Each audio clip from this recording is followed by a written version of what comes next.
ప్రభునందు ప్రియులైన మీకందరికీ యేసుక్రీస్తు ప్రభువారి నామములో శుభవందనాలు తెలియజేస్తూ ఉన్నాం. ఎడారిలో సెలయేర్లు అనే దిన ధ్యానం కొరకై స్వాగతం. జూలై 17. నేను నిమ్మలించి నా నివాస స్థలమున కనిపెట్టుచుందును. యెషయా గ్రంథం 18:4. అషూరు సైన్యం ఇథియోపియా అనగా కూషు దేశం మీదకి దండెత్తింది. అషూరు వాళ్ళు పొడవుగా ఉండి మృదువైన చర్మము కలిగి ఉన్నారట. ఆ సైన్యం దండెత్తి వస్తూ ఉండగా దేవుడు వాళ్లను అడ్డగించడానికి ఏమీ పూనుకోలేదు. వాళ్ళు ఇష్టం వచ్చింది చేయడానికి వాళ్ళకు అధికారం ఉన్నట్టుగా ఉంది. దేవుడు తన నివాస స్థలం నుండి వాళ్ళను కనిపెట్టి చూస్తూ ఉన్నాడు. వారి మీద మామూలుగానే ఎండ కాస్తూ ఉంది. అయితే కొంతసేపటికి కోత పనివాడి కొడవలి వల్ల తెగిపడుతున్న ద్రాక్ష తీగల్లాగా మిసిడి పడుతున్న ఆ సైన్యమంతా కుప్పకూలిపోయింది. దేవుని ఊహలు ఎంత గంభీరమైనవి! ఆయన మెదలకుండా ఉండి కనిపెడుతున్నాడు. ఇది నిస్సహాయతతో కూడిన నిర్లిప్తత కాదు. ఆయన మౌనం అంగీకారము కాదు.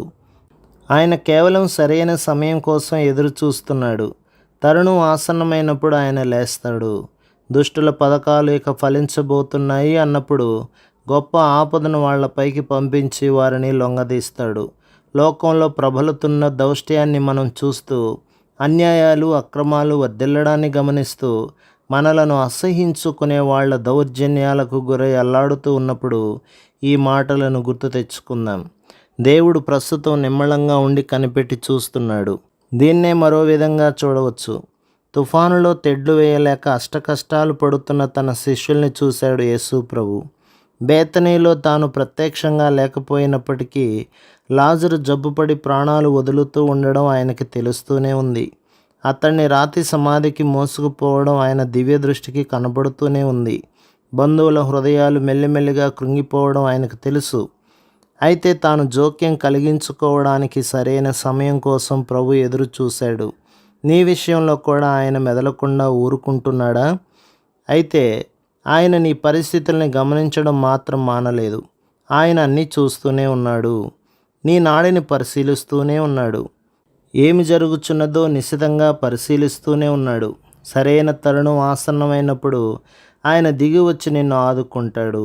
ఆయన ప్రశ్నలు ఎలాంటివైనా, ఆయన మౌనం ఎలాంటిదైనా, ఆయన చురుకుదనం, వివేచన, దక్షతల విషయంలో మాత్రం మనకు సందేహాలు అవసరం లేదు. శ్రమల్లో నలిగే హృదయమా, సందడి చేయకు. దేవుని ఎదుట మౌనాన్ని ధరించుకో. తన ఇష్ట ప్రకారం నిన్ను కట్టేవాడాయన. ప్రార్థించే హృదయమా, గోల చేయకు. ఇచ్చిన మాటను మీరలేడాయన. ఓపికతో దేవుని మ్రోల కనిపెట్టు. కనిపెట్టే హృదయమా, బలం తెచ్చుకో. ఆలస్యమైన నమ్మికతో ఎదురుచూడు. సమయం మించేదాకా ఉండడాయన. సందేహం ఎందుకు?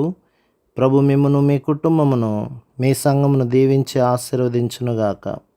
ఆమెన్.